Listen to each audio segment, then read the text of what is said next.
धृतराष्ट्र बोले, हे संजय, धर्मभूमि कुरुक्षेत्र में इकट्ठे हुए युद्ध की इच्छा वाले मेरे और पांडु के पुत्रों ने क्या किया। धृतराष्ट्र आँख से अंधे हैं, लेकिन आँख के ना होने से वासना नहीं मिट जाती। आँख के ना होने से कामना नहीं मिट जाती। काश सूरदास ने धृतराष्ट्र का ख्याल कर लिया होता तो आंखें फोड़ने की कोई ज़रूरत नहीं थी। सूरदास ने आंखें फोड़ ली थी, इसलिए नहीं कि ना रहेगी आंखें, ना मन में उठेगी कामना, ना उठेगी वासना, पर आँखों से कामना नहीं उठती। कामना उठती है मन से। आंखें फूट भी जाए, फोड़ भी डाली जाए, तो भी वासना का कोई अंत नहीं होता। गीता की यह अद्भुत कथा एक अंधे आदमी की जिज्ञासा से शुरू होती है। असल में इस जगत में सारी कथाएं बंद हो जाएं अगर अंधा आदमी ना हो। इस जीवन में की सारी कथाएं अंधे आदमी की जिज्ञासा से शुरू होती है। अंधा आदमी भी देखना चाहता है उसे जो उसे दिखाई नहीं पड़ता। बहरा भी सुनना चाहता है उसे जो उसे सुनाई नहीं पड़ता। सारी इंद्रियां भी खो जाए तो भी मन के भीतर छिपी हुई वृत्तियों का कोई विनाश नहीं होता है। तो पहली बात तो आपसे यह कहना चाहूँगा कि स्मरण रखें, धृतराष्ट्र अंधे हैं, लेकिन युद्ध के मैदान पर क्या हो रहा है मीलों दूर बैठे उनका मन उसके लिए उत्सुक, जानने को पीड़ित, जानने को आतुर है। दूसरी बात यह भी स्मरण रखें कि अंधे धृतराष्ट्र के 100 पुत्र हैं, लेकिन अंधे व्यक्तित्व की संतति आँख वाली नहीं हो सकती है, भला ऊपर से आँखें दिखाई पड़ती हो। अंधे व्यक्ति से जो जन्म पाता है, शायद अंधे व्यक्तियों से ही लोग जन्म पाते हैं। तो भला ऊपर की आँख हो, भीतर की आँख पानी कठिन है। यह दूसरी बात समझ लेनी जरूरी है। धृतराष्ट्र जन्मे हुए 100 पुत्र सब तरह से अंधा व्यवहार कर रहे थे। आंखें उनके पास थी, लेकिन भीतर की आंख नहीं थी। अंधे से अंधापन ही पैदा हो सकता है। फिर भी यह पिता क्या हुआ यह जानने का उत्सुक है। तीसरी बात यह भी ध्यान रख लेना जरूरी है, धृतराष्ट्र कहते हैं धर्म के उस कुरुक्षेत्र में युद्ध के लिए इकट्ठे हुए। जिस दिन धर्म के क्षेत्र में युद्ध के लिए इकट्ठा होने पड़े, उस दिन धर्म क्षेत्र बचता नहीं है। और जिस दिन धर्म के क्षेत्र में भी लड़ना पड़े, उस दिन धर्म के भी बचने की संभावना समाप्त हो जाती है। रहा होगा वह धर्म क्षेत्र, था नहीं, रहा होगा कभी, पर आज तो वहाँ एक दूसरे को काटने को आतुर सब लोग इकट्ठे हुए थे। यह प्रारंभ भी अद्भुत है। यह इसलिए भी अद्भुत है कि अधर्म क्षेत्रों में क्या होता होगा उसका हिसाब लगाना मुश्किल है। धर्म क्षेत्र में क्या होता है वह धृतराष्ट्र संजय से पूछते हैं कि वहाँ युद्ध के लिए आतुर मेरे पुत्र और उनके विरोधियों ने क्या किया, क्या कर रहे हैं, वह मैं जानना चाहता हूँ। धर्म का क्षेत्र पृथ्वी पर शायद बन नहीं पाया अब तक, क्योंकि धर्म क्षेत्र बनेगा तो युद्ध की संभावना समाप्त हो जानी चाहिए थी। युद्ध की संभावना बनी रही है। धर्म भी युद्धरत हो जाता है तो हम अधर्म को क्या दोष दे, क्या निंदा करे। सच तो यह है कि अधर्म के क्षेत्रों में शायद कम युद्ध हुए हैं, धर्म के क्षेत्रों में ज़्यादा युद्ध हुए हैं। और अगर युद्ध और रक्तपात के हिसाब से हम विचार करने चलें तो धर्म क्षेत्र ज़्यादा अधर्म क्षेत्र मालूम पड़ेंगे बजाय अधर्म क्षेत्रों के। या व्यंग भी समझ लेना, जैसा कि धर्म क्षेत्र पे अब तक युद्ध होता रहा है और आज ही होने लगा है, ऐसा भी ना समझ लेना कि आज ही मंदिर और मस्जिद युद्ध के अड्डे बन गए हों। हजारों साल पहले जब हम कहें कि बहुत भले लोग थे पृथ्वी पर और कृष्ण जैसा अद्भुत आदमी मौजूद था, तब भी कुरुक्षेत्र के धर्म क्षेत्र पर लोग लड़ने को ही इकट्ठे हुए थे। या मनुष्य की गहरे में जो युद्ध की पिपासा है, या मनुष्य की गहरे में विनाश की जो आकांक्षा है, या मनुष्य की गहरे में जो पशु छिपा है, वह धर्म क्षेत्र में भी छूट नहीं पाता। वह वहाँ भी युद्ध के लिए तैयारियां कर लेता है। इसे स्मरण रख लेना उपयोगी है। और यह भी कि जब धर्म की आड़ मिल जाए लड़ने को, तो लड़ना और भी खतरनाक हो जाता है, क्योंकि तब जस्टिफाइड है, न्याययुक्त भी मालूम होता है। यह अंधे धृतराष्ट्र ने जो जिज्ञासा की है, उससे यह धर्मग्रंथ शुरू होता है। सभी धर्मग्रंथ अंधे आदमी की जिज्ञासा से शुरू होता है। जिस दिन दुनिया में अंधे आदमी ना होंगे, उस दिन धर्मग्रंथ की कोई जरूरत भी नहीं होगी। वह अंधा ही जिज्ञासा कर रहा है। मनुष्य का मन जब हीनता की ग्रंथि से, इंफीरियरिटी कॉम्प्लेक्स से पीड़ित होता है, जब मनुष्य का मन अपने को भीतर हीन समझता है, तब सदा ही अपनी श्रेष्ठता की चर्चा से शुरू करता है। लेकिन जब हीन व्यक्ति नहीं होते, तब सदा ही दूसरों की श्रेष्ठता से चर्चा शुरू होती है। यह दुर्योधन कह रहा है द्रोणाचार्य से, पांडवों की सेना में कौन कौन महारथी, कौन कौन महायोद्धा इकट्ठे हैं, इससे वह शुरू कर रहा है। यह बड़े प्रतीक की बड़ी सिंबॉलिक बात है। साधारणतः शत्रु की प्रशंसा से बात शुरू नहीं होती, साधारणतः शत्रु की निंदा से बात शुरू होती है। साधारणतः शत्रु के साथ अपनी प्रशंसा से बात शुरू होती है। शत्रु की सेना में कौन कौन सा महावीर इकट्ठे हैं, दुर्योधन उनके बारे में उनसे बातें शुरू कर रहा है। हे आचार्य, आपके बुद्धिमान शिष्य ध्रुपद पुत्र धृष्टद्युम्न द्वारा व्यवहाकार खड़ी हुई पांडव पुत्रों की इस भारी सेना को देखिए। इस सेना में बड़े बड़े धनुषों वाले, युद्ध में भीम और अर्जुनों के समान बहुत से शूरवीर हैं, जैसे सात्यकी और विराट तथा महारथी राजा द्रुपद, और पराक्रमी युद्धमन्यु तथा बलवान उत्तमौजा, सुभद्रा पुत्र अभिमन्यु और द्रौपदी के पांचों पुत्र, यह सब भी महारथी हैं। हे ब्राह्मण श्रेष्ठ, हमारे पक्ष में भी जो जो प्रधान है उनको आप समझ लीजिए। आपके जानने के लिए मेरी सेना से जो जो सेनापति है उनको कहता हूँ।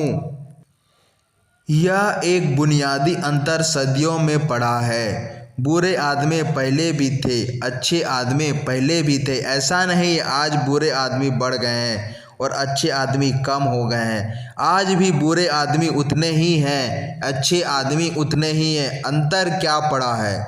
निरंतर धर्म का विचार करने वाले लोग ऐसा प्रचार करते हैं कि पहले लोग अच्छे थे, सब लोग बुरे हो गए हैं। ऐसा उनकी धारणा मेरे ख्याल में बुनियादी रूप से गलत है।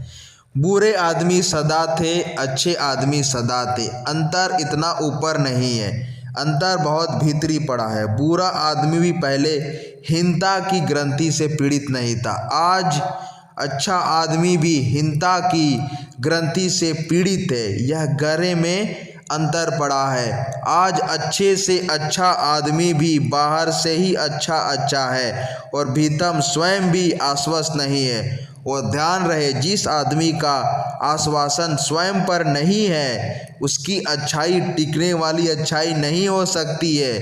बस स्किन डीप होगी, चमड़ी के बराबर गहरी होगी। जरा सा खरोच दो और उसकी बुराई बाहर आ जाएगी। और जो बुरा आदमी अपनी बुराई के होते हुए भी आश्वस्त है, उसकी बुराई भी किसी दिन बदली जा सकती है, क्योंकि बहुत गहरी अच्छाई बुनियादी में खड़ी है, वह स्वयं का आश्वासन है। इस बात को मैं महत्वपूर्ण मानता हूँ कि दुर्योधन जैसा बुरा आदमी एक बहुत ही शुभ ढंग से चर्चा को शुरू कर रहा है। वह विरोधी के गुणों को पहले उल्लेख कर रहा है, फिर पीछे अपना सेना के महारथियों का उल्लेख कर रहा है। उल्लेख इस प्रकार भीष्म कर रहा है।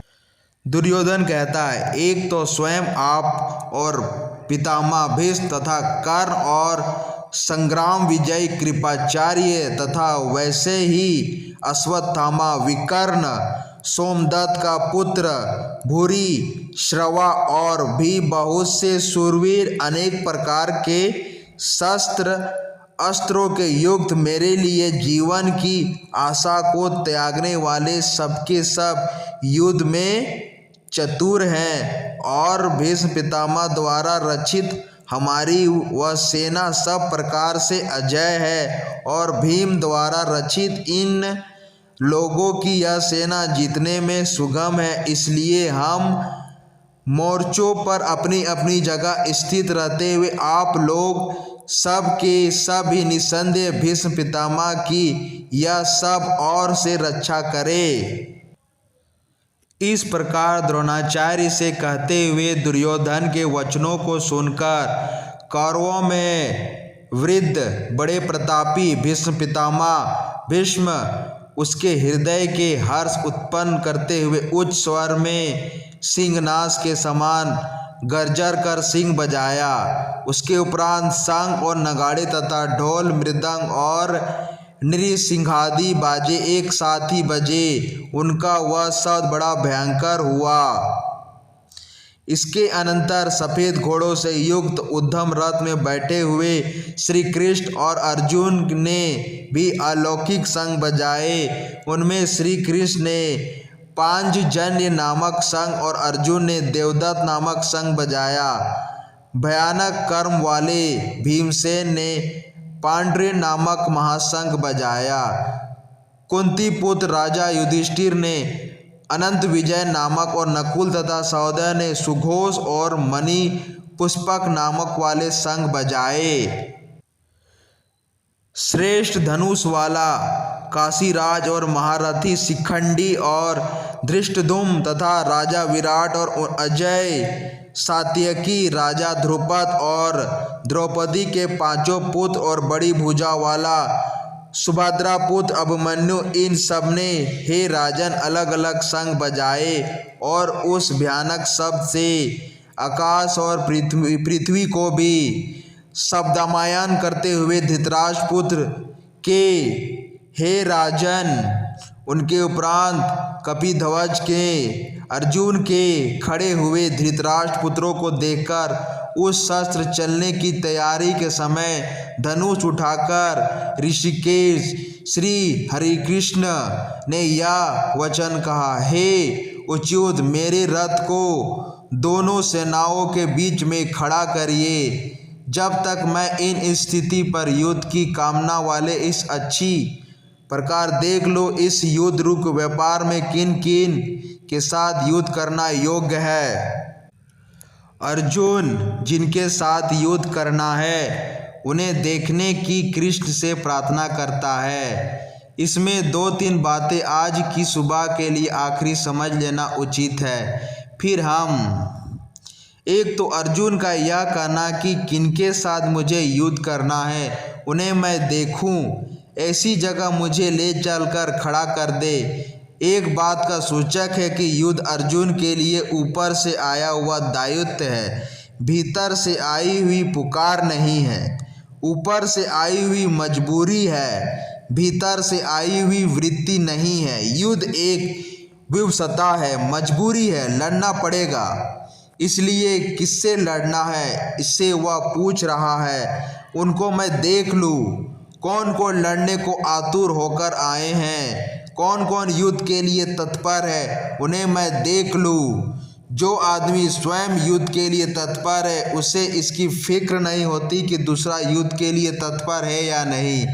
जो आदमी स्वयं युद्ध के लिए तत्पर है वह अंधा होता है, वह दुश्मन को देखता नहीं, वह दुश्मन को प्रोजेक्ट करता है, वह दुश्मन को देखना नहीं चाहता। उसे तो जो दिखाई पड़ता है वह दुश्मन होता है, उसे दुश्मन को देखने की जरूरत नहीं। वह दुश्मन निर्मित करता है, वह दुश्मनी आरोपित करता है। जब युद्ध भीतर होता है तो बाहर दुश्मन पैदा हो जाता है। जब भीतर युद्ध नहीं होता तब जांच पड़ताल करनी पड़ती है, कौन लड़ने को आतुर है, कौन लड़ने को उत्सुक है। तो अर्जुन कृष्ण को कहता है कि मुझे ऐसी जगह, ऐसी परिप्रेक्ष्य में कि बिंदु में खड़ा कर दे जहाँ से मैं उसे देख लूँ जो लड़ने के लिए आतुर यहाँ इकट्ठे हुए हैं।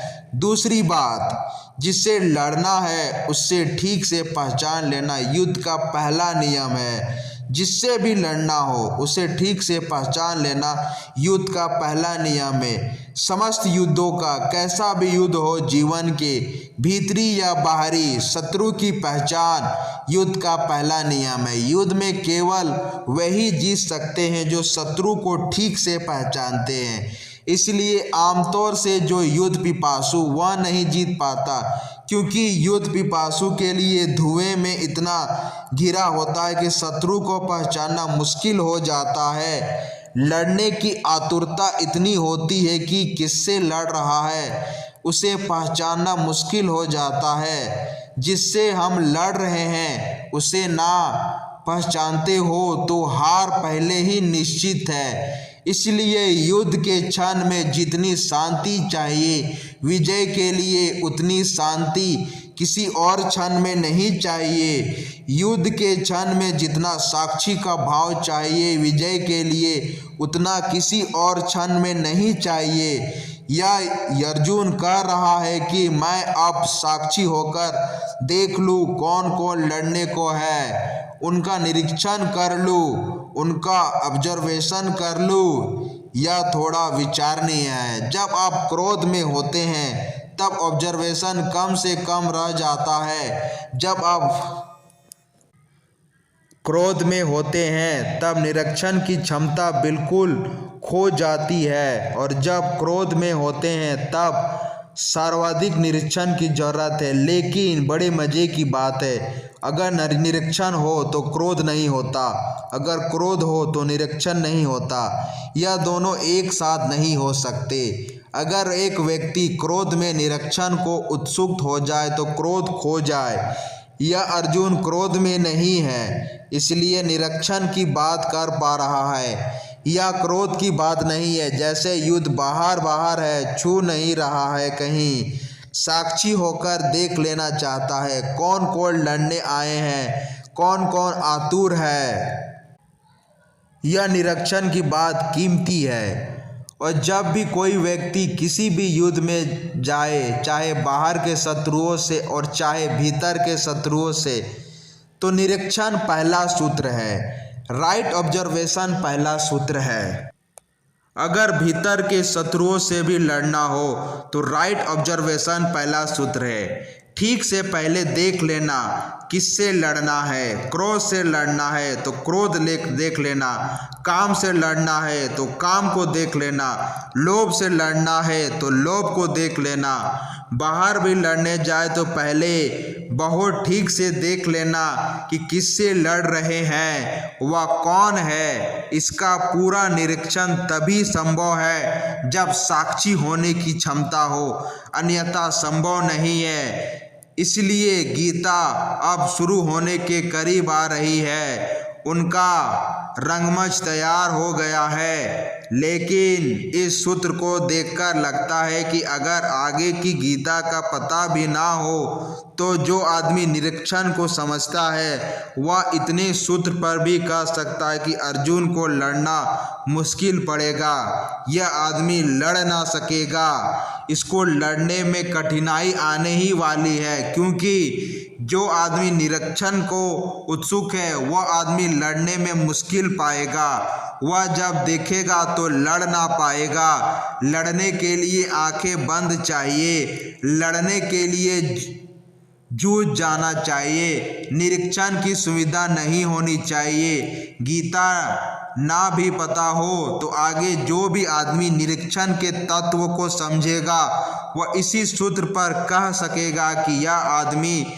भरोसे का नहीं है, यह आदमी युद्ध में काम नहीं पड़ेगा, यह आदमी युद्ध से हट सकता है। क्योंकि जब देखेगा जो तो सब इतना व्यर्थ मालूम पड़ेगा। जो भी निरीक्षण करेगा तो सब इतना फ्यूटाइल लगेगा, इतना व्यर्थ मालूम पड़ेगा कि वह कहेगा कि हट जाऊं। यह अर्जुन की बात जो कर रहा है वह बात उसके चित्त के बड़ी प्रतीक की है। अपने चित्त को इस सूत्र में साफ किए दे रहा है। यह नहीं कह रहा है कि मैं युद्ध को आतुर हूँ। मेरे सारथी कृष्ण, मेरे उस जगह पे ले चलो जहाँ से मैं दुश्मनों का विनाश ठीक से कर सकूं। यह नहीं कह रहा है, कहना यही चाहिए। यह कह रहा है कि मुझे उस जगह पे ले चलो जहाँ से मैं देख सकूं कि कौन कौन लड़ने आए हैं, कितने आतुर हैं, मैं निरीक्षण कर सकूं। यह निरीक्षण बता रहा है कि यह आदमी विचार का आदमी है और विचार का आदमी दुविधा में पड़ेगा। या तो युद्ध में कि वे लोग कर सकेंगे जो विचारहीन हैं, भीम की तरह, दुर्योधन की तरह, या युद्ध के वे लोग कर सकेंगे जो निर्विचार है, कृष्ण की तरह। विचार है बीच में। यह तीन बातें हैं। विचारहीनता विचार के पहले की अवस्था है। युद्ध बहुत आसान है, युद्ध के लिए कुछ करने की जरूरत नहीं है। ऐसी चित्त दशा में आदमी युद्ध में होता ही है। वह प्रेम भी करता है तो प्रेम उसका युद्ध ही सिद्ध होता है। वह प्रेम भी करता है तो अंततः घृणा ही सिद्ध होती है। वह मित्रता भी करता है तो सिर्फ शत्रुता ही एक सीढ़ी सिद्ध होती है। क्योंकि शत्रु बनाने के लिए पहले मित्र तो बनाना जरूरी होता ही है। बिना मित्र बनाए शत्रु बनाना मुश्किल है। विचारहीन चित्र मित्रता भी बनाता है तो शत्रुता ही निकलती है। युद्ध स्वाभाविक है। दूसरी सीढ़ी विचार की है। विचार सदा डावाडोल है, विचार सदा कंपित है, विचार सदा वैवरिंग है। दूसरी सीढ़ी पर है अर्जुन। वह कहता है निरीक्षण कर लो, देख लो, समझ लो, फिर युद्ध में उतरूं। कभी कोई दुनिया में देख समझकर युद्ध में उतरा है? देख समझकर तो युद्ध से भागा जाता है, देख समझकर युद्ध में उतरा नहीं जाता। तीसरी पीढ़ी पर कृष्ण है। वह निर्विचार की स्थिति है। वहाँ भी विचार नहीं है लेकिन वह विचारहीनता नहीं है। थॉटलेसनेस और नो थॉट, विचारहीनता और निर्विचार एक से मालूम पड़ते हैं लेकिन उनमें बुनियादी फर्क है। निर्विचार वह है जो विचार की व्यर्थता को जानकर ट्रांसेंड कर गया है, पार चला गया है। विचार सब चीज़ों की व्यर्थता बतलाती है, जीवन की भी, प्रेम की भी, परिवार की भी, धन की भी, संसार की भी, युद्ध की भी। विचार सब चीज़ों की व्यर्थता बतलाता है। लेकिन अगर कोई विचार करता ही चला जाए तो अंत में विचार भी व्यर्थता बतला देता है। तब आदमी निर्विचार हो जाता है। फिर निर्विचार में सब ठीक वैसा ही हो जाता है संभव जो विचारहीन को संभव था, लेकिन क्वालिटी, गुण बिल्कुल बदल जाता है। एक छोटा बच्चा जैसे होता है, जब कोई संतत्व को उपलब्ध होता है बुढ़ापे में, तब फिर छोटे बच्चे जैसा हो जाता है। लेकिन छोटे बच्चे और संतत्व में ऊपरी ही समानता है। संत की आंखें भी छोटे बच्चे की तरह भोली हो जाती है, लेकिन छोटे बच्चे में अभी सब दबा पड़ा है, अभी सब निकलेगा। इसलिए छोटा बच्चा तो एक वॉल्केनो है, एक ज्वालामुखी है, अभी फूटा नहीं, बस इतना ही है। उसकी निर्दोषता, उनकी इनोसेंस ऊपर ऊपर है, भीतर तो अब सब तैयार है, बीज बन रहे हैं, फूट रहे हैं। अभी काम आएगा, क्रोध आएगा, शत्रुता आएगी, सब आएगा। अभी सबकी तैयारी चल रही है। छोटा बच्चा तो सिर्फ टाइम बम है, अभी समय लगेगा, फूट पड़ेगा, लेकिन संत पार हो चुका है। वह काम क्रोध लोभ से ऊपर जा चुका है। वह सब जो भीतर बीज फूटते थे वह फूट गए, व्यर्थ हो गए, गिर गए। अब कुछ भी भीतर शेष नहीं बचा। अब आंखें फिर सरल हो गई, अब फिर सब निर्दोष हो गया है। इसलिए जीसस ने कहा है, किसी ने पूछा जीसस कि तुम्हारे स्वर्ग में किसका राज्य का अधिकार होगा? तो जीसस ने कहा कि वो जो बच्चों की भांति है। जीसस ने ये नहीं कहा कि जो बच्चे हैं, क्योंकि बच्चे नहीं प्रवेश कर सकते। जो बच्चों की भांति है अर्थात जो बच्चे नहीं हैं। एक बात तो पक्की हो गई, जो बच्चे नहीं हैं लेकिन बच्चों के भांति है। बच्चे प्रवेश करें तब तो कोई कठिनाई नहीं है, सभी प्रवेश कर जाएंगे। नहीं, बच्चे प्रवेश नहीं करेंगे, लेकिन जो बच्चों की भांति है, जो पार हो गए हैं। इसलिए अज्ञानी और परम ज्ञानी में भी समानता है। अज्ञानी जैसा ही सरल हो जाता है परम ज्ञानी, लेकिन अज्ञानी की सरलता के भीतर जटिलता पूरी तरह छिपी रहती है, कभी भी प्रकट हो सकती है।